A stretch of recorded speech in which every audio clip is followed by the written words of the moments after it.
Hi guys, great to be here with you today. I said at the start of this series that the book of Esther is like a film, full of action, suspense, scheming and all sorts. So far, just like most films, we've been introduced to the main characters. We've looked at the main character in Esther. Even though it's early on, you get the feeling that she's probably going to get the most screen time out of anybody. We've had a look at her cousin, Mordecai. Every main character needs a friend or an ally in films, and Mordecai fits the bill. And we've seen some of King Xerxes being introduced to the kind of king he is, or was. And if this was a film, you might start to think that King Xerxes was the main baddie. And later on in the film or book or whatever, we'll see Esther, with the help of Mordecai, take him down. Now, I'm not one to give away spoilers, so you just have to wait and see.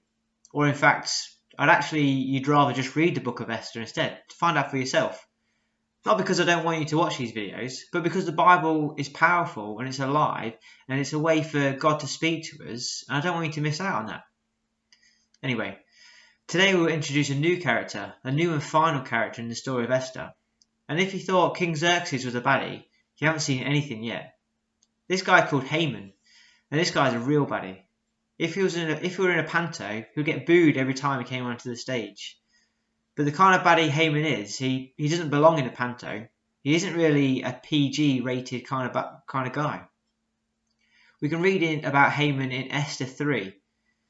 Haman was so liked by the king that he made Haman an honour higher than all of the nobles. And not even that, but everyone had to kneel before Haman as well, making Haman a pretty powerful man. And perhaps some of that power went to his head. Everyone would kneel before Haman, except Mordecai. It doesn't say why Mordecai didn't kneel before him, but often when we read in the Bible those that are faithful to God not kneeling before others, usually shows that in this case Haman was treating himself in a godlike manner, and kneeling before those kind of people is a bit of a no-go thing to do for those that are faithful to God. Haman's eyes and ears were told about Mordecai, about him not kneeling before him, and more than that he was a Jew as well. Mordecai, Esther, and loads of others in the empire were Jews, but no one really knew about it at this time. And Haman was so angry at Mordecai that he didn't just want to kill him, but he wanted to kill all the Jews as well, kill all his people. That's pretty evil if you ask me, but it gets worse. Haman went to the king and told him about these people, about the Jews, that they basically just did their own thing, that they didn't listen to the king, and that they should not be tolerated because who knows what they'll do next. This is it all clearly just a ploy, not based on any real facts, but a case based on anger. The king, however, doesn't see through this. But really, why should he? This guy Haman, who he trusts, has told him something, so he thinks that it must be true. Although at this point I do start to question about how good the king's judgment is in the first place, along with a load of other things as well. This guy Haman, he's no panto villain, he isn't PG at all. The outcome of this was that on one day and one day only, everyone in the kingdom was ordered to destroy, kill and annihilate the Jews, young, old, women and children, everyone.